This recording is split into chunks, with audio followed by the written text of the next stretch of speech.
2 Samuel chapter 12. The Lord sent Nathan to David.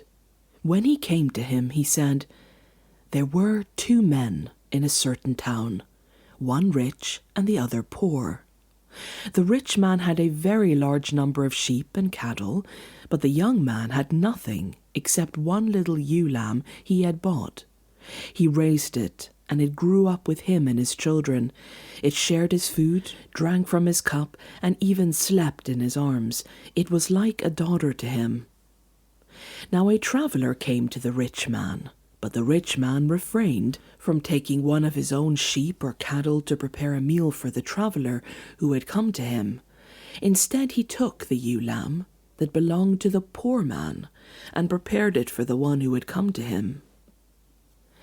David burned with anger against the man and said to Nathan, "As surely as the Lord lives, the man who did this must die. He must pay for that lamb 4 times over, because he did such a thing and had no pity." Then Nathan said to David, "You are the man. This is what the Lord, the God of Israel, says. I anointed you king over Israel, and I delivered you from the hand of Saul. I gave your master's house to you, and your master's wives into your arms. I gave you all Israel and Judah.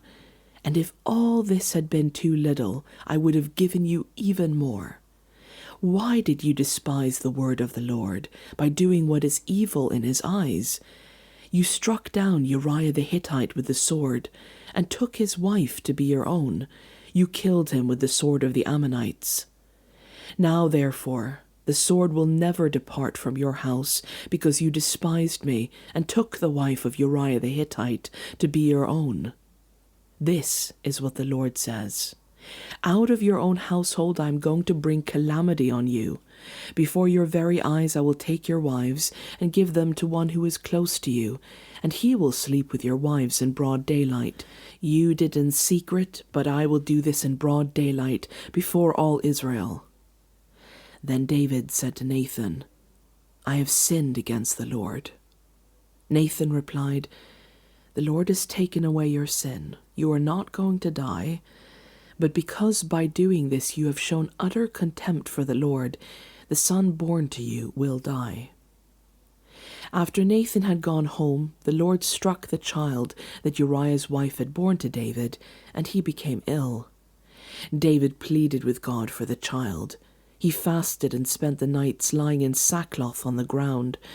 The elders of his household stood beside him to get him up from the ground, but he refused, and he would not eat any food with them. On the 7th day, the child died. David's attendants were afraid to tell him that the child was dead, for they thought, while the child was still living, he wouldn't listen to us when we spoke to him. How can we now tell him the child is dead? He may do something desperate. David noticed that his attendants were whispering among themselves, and he realized the child was dead. "Is the child dead?" he asked. "Yes," they replied, "he is dead." Then David got up from the ground. After he had washed, put on lotions, and changed his clothes, he went into the house of the Lord and worshipped. Then he went to his own house, and at his request they served him food, and he ate. His attendants asked him, "Why are you acting this way?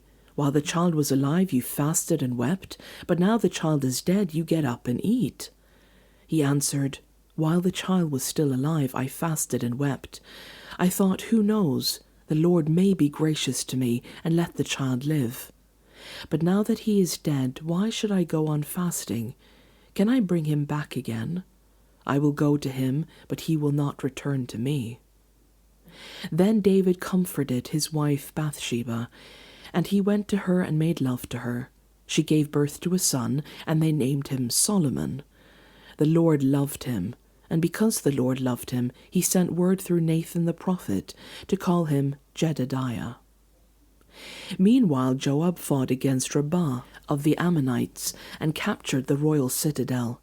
Joab then sent messengers to David, saying, "I have fought against Rabbah and taken its water supply. Now muster the rest of the troops and besiege the city and capture it. Otherwise I will take the city, and it will be named after me." So David mustered the entire army and went to Rabbah and attacked and captured it. David took the crown from their king's head, and it was placed on his own head.